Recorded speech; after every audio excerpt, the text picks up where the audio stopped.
الشيطان الرجيم بسم الله الرحمن الرحيم. Berapa atasanmu sanggup memberi gaji sehingga begitu enteng kau tinggalkan sholatmu?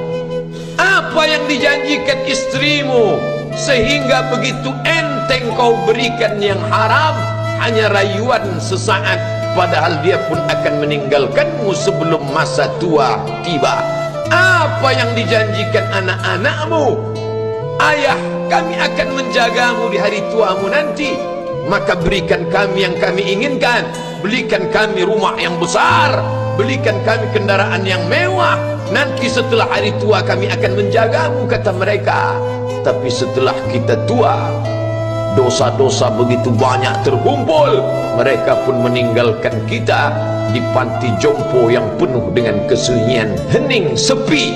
Suara cucu tak terdengar menangis karena mereka pun malu mengakui kita sebagai orang tua. Suapkanlah yang haram ke mulut mereka, berikanlah yang batil ke dalam perut mereka. Itu hanya akan menjadi azab di dunia sebelum hari kiamat tiba. Ishma syi'ta, hiduplah sesuka hatimu. Ishma syi'ta, apa yang mau kau makan, makanlah. Apa yang akan kau bekerjakan, kerjakanlah. Fa innaka mayyit, tapi ingat, kau akan menjadi mayat, kau akan mati. Semua akan diminta pertanggungjawaban di hadapan Allah Subhanahu wa ta'ala. Hari ini orang boleh tertawa, hari ini orang boleh merasa dunia dia yang punya, tapi sampai masanya yang hijau akan berubah menguning, yang kuning akan mati, yang mati akan menjadi debu, yang debu ditiup angin hampa tak bermakna. Lalu apa yang akan dibawa menghadap Allah Subhanahu wa ta'ala? Amal saleh.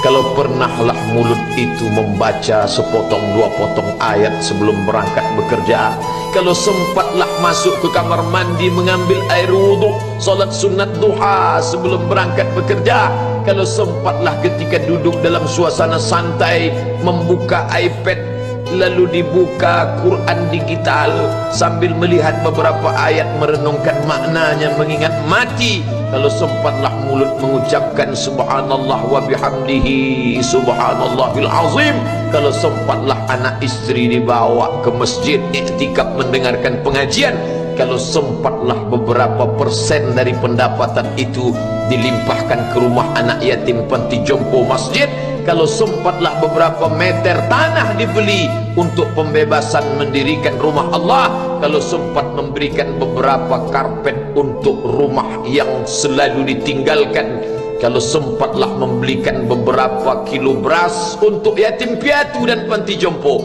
itu yang akan menolong di hadapan Allah. Adapun rumah besar dengan beberapa semen, dengan beberapa busi yang banyak, semua akan menjadi tinggal kenangan. Mereka akan menjual, membagi-baginya.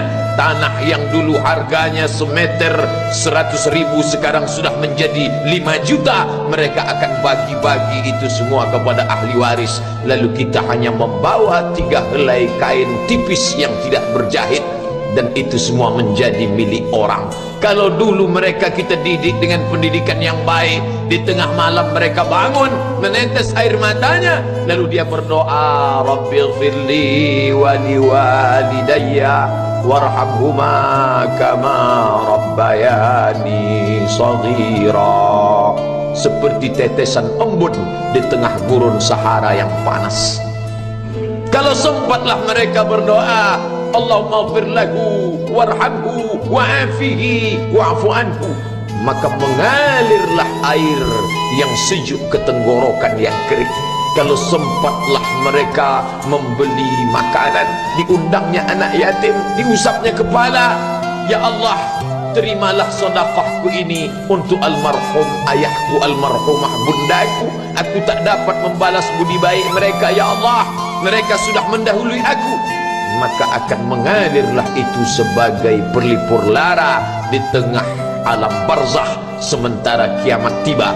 Tapi kalau mereka hanya dididik dengan keduniawian, dididik dengan kemewahan, disumbat mereka dengan materi, tak pernah diingatkan pada mati, ketika kita mati, mereka pun juga akan mati perasaan ingatannya. Paling celaka lagi, mereka mengingat kita dengan mengantarkan bunga, mereka mengingat kita dengan pakaian hitam, mereka mengingat kita dengan suara musik, mereka mengingat kita dengan memajang foto kita besar-besar di dalam rumah. Dan itu hanya menjadi penghalang rahmat Allah turun, tidak berkesan sedikit pun. Mereka sedang menyangka kalau dinyanyikanlah lagu kesenangan kita, terobat rindu hatinya. Kalau dipajangnya foto kita, dilingkarkannya karangan bunga, puas rindunya. Padahal itu tidak membuat pengaruh apapun kepada kita di alam barzakh. Maka sayang, buatlah sayang yang mengingatkan sesudah mati. Kalau rindu, buatlah kerinduan yang membuat dia akan tetap mengalir sebagai satu amal sesudah kematian. Idza matal insan, kalau manusia mati, inqata'a, dulu rajin membaca Quran, berhenti. Dulu rajin salat tahajud, berhenti. Dulu rajin menghatamkan segala yang baik-baik, berhenti. Tapi ada yang tetap mengalir. Di antara yang mengalir itu adalah sedekatun jariyah.